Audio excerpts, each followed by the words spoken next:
Lecture में हम बात करने वाले हैं हेट्रोसाइक्लिक कंपाउंड के सिंथेसिस की। यहाँ हमने सबसे पहली सिंथेसिस डिस्कस करनी है पायरोल की और पायरोल के सब्स्टिट्यूटेड डेरिवेटिव। पायरोल के अगर स्ट्रक्चर पे गौर किया जाए तो इसकी नंबरिंग नाइट्रोजन जो कि हेट्रोसाइक्लिक रिंग का एटम है उसकी नंबरिंग के रिस्पेक्ट में की जाती है। जैसे यहाँ नाइट्रोजन की पोजीशन को हमने 1 मेंशन किया है और उसके रिस्पेक्ट में जो 4 कार्बन है पायरोल रिंग के उनको नंबर दिए गए हैं। इसी तरीके से दूसरी पोजीशन अगर मेंशन करनी हो तो अल्फ़ा और बीटा सिस्टम हम इस्तेमाल करते हैं। नाइट्रोजन के रिस्पेक्ट में जो अगला कार्बन एटम है उसको हमने अल्फ़ा पोजीशन कहा है, जबकि जो दूसरा कार्बन है उसकी पोजीशन को हमने बीटा से मेंशन किया। तो ये सिस्टम है जिसके ज़रिए हम पायरोल की पोजीशन को नंबर कर सकते हैं और मेंशन कर सकते हैं पायरोल के रिंग स्ट्रक्चर में। पायरोल रिंग की बात करें तो ये एक पेंटासाइक्लिक रिंग है, हेट्रोसाइक्लिक कंपाउंड है। इसके डेरिवेटिव बहुत ज़्यादा अपना रोल प्ले करते हैं नेचुरल प्रोडक्ट के अंदर, जैसे क्लोरोफिल है, हीमोग्लोबिन है, एल्कोलॉइड्स हैं। बहुत सारे एल्कोलॉइड हैं जो पायरोल बेस्ड हैं और इनका बायोलॉजिकल सिस्टम में बहुत ज़्यादा कंट्रीब्यूशन है। इनके बगैर हम ज़िंदगी का तसव्वुर दुनिया में नहीं कर सकते। तो आइए बात करते हैं पायरोल की सिंथेसिस की। कुछ जनरल सिंथेसिस हमने यहाँ मेंशन करी हैं और डेरिवेटिव भी बनाए हैं पायरोल के। इनके मैकेनिज़्म हम आने वाले लेक्चर सीरीज़ में एक एक करके डिस्कस करेंगे। यहाँ सिर्फ हम जनरल मेथड की बात करेंगे जो जनरल मेथड इसमें इस्तेमाल किए जाते हैं। सबसे पहले हम बात करेंगे एसिटिलीन से हम पायरोल को कैसे बनाएं। अगर हम एसिटिलीन को अमोनिया के साथ रेड हॉट ट्यूब से पास कर दें तो साइक्लाइजेशन रिएक्शन के बाद हाइड्रोजन मॉलिक्यूल रिमूव हो जाता है और पायरोल एज अ डेरिवेटिव हमें मिल जाता है। ये अनसब्स्टिट्यूटेड डेरिवेटिव है और ये अनसब्स्टिट्यूटेड डेरिवेटिव बनाने का एक जनरल मेथड है। इसके बाद अगला मेथड है एसिटाइलिन का ही, जिसमें हमने फॉर्मेल्डिहाइड की रिएक्शन कॉपर कार्बाइड के प्रेजेंस में कराई है और यहाँ हमें ब्यूटाइन का डायोल डेरिवेटिव मिल गया है और ये डायोल डेरिवेटिव अमोनिया के साथ प्रेशर में साइक्लाइजेशन रिएक्शन देता है, जिसके बाद हमें पायरोल के डेरिवेटिव, ये यूँ कहें अनसब्स्टिट्यूटेड पायरोल, मिल जाता है।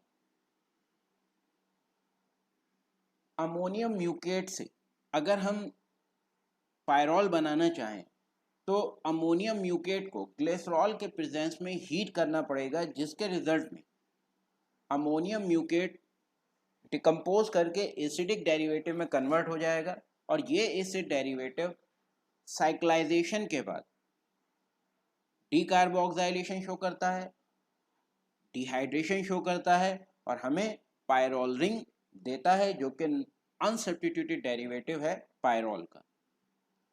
अगर हम सक्सीनेमाइड को जिंक के प्रेजेंस में हीट कर दें तो हमें डाईहाइड्रो ऑक्सी पायरोल डेरिवेटिव मिलते हैं और ये पायरोल डेरिवेटिव रिड्यूस होने के बाद हमें पायरोल देते हैं और बाई प्रोडक्ट के तौर पे हमें जिंक ऑक्साइड मिल जाता है।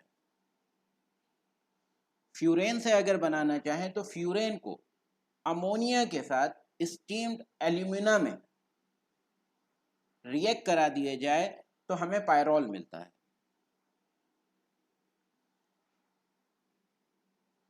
अब जो मेथड हम डिस्कस करेंगे वो पायरोल के डेरिवेटिव बनाने के मेथड हैं, जिसमें सबसे पहला मेथड आता है पाल-नॉर्थ सिंथेसिस।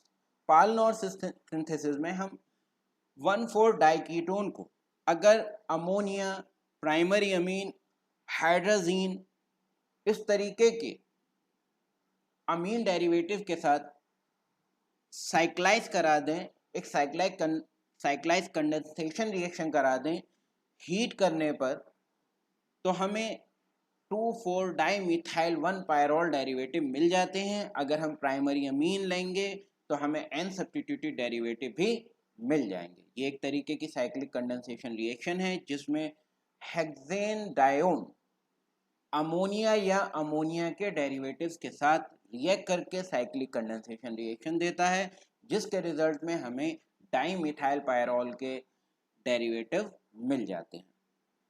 हैंस रिएक्शन की बात करें तो यहाँ पर इथाइल एसीटो एसीटेट या यूं कहें beta keto ester alpha halo ketone के साथ अमोनिया के प्रेजेंस में साइक्लिक कंडेंसेशन रिएक्शन देता है, जिसके रिजल्ट में हमें पायरॉल के 3 कार्बो ऑक्सिलेट डेरिवेटिव मिल जाते हैं। अगर हम इस कार्बो ऑक्सिलेट डेरिवेटिव को हाइड्रोलाइज कर दें तो ये कार्बो ऑक्सिलिक एसिड डेरिवेटिव में कन्वर्ट हो जाएगा, जिसको डी कार्बो ऑक्साइलेशन के बाद हम डाइमिथाइल पायरॉल 3 कार्बो ऑक्सिलेट से बनने वाले 2,5 डाइमिथाइल पायरॉल डेरिवेटिव मिल जाएंगे।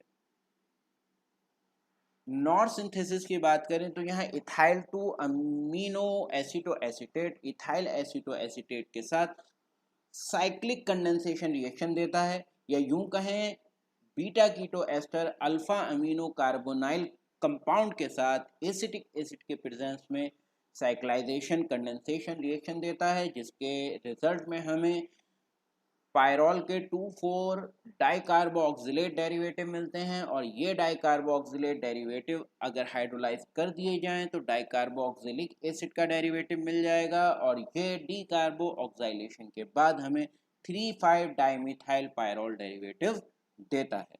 इस रिएक्शन में जो इथाइल अमीनो एसिटो एसीटेट हमने इस्तेमाल किया है उसको हम इथाइल एसिटो एसीटेट से सिंथेसाइज करते हैं। अगर हम इथाइल एसिटो एसीटेट की रिएक्शन सोडियम नाइट्राइट से करा दें तो हमें एक ऑक्साइन डेरिवेटिव मिलता है, और ये ऑक्साइन डेरिवेटिव जिंक के प्रेजेंस में रिड्यूस होकर ethyl to amino एसिटो acetate derivative देता है। तो ये कुछ बातें थी, कुछ रिएक्शंस थी, कुछ मेथड थे पायरॉल के सिंथेसिस के लिए, जिससे हम पायरॉल के डेरिवेटिव भी बना सकते हैं, पायरॉल के नॉन सब्स्टिट्यूटेड डेरिवेटिव भी बना सकते हैं।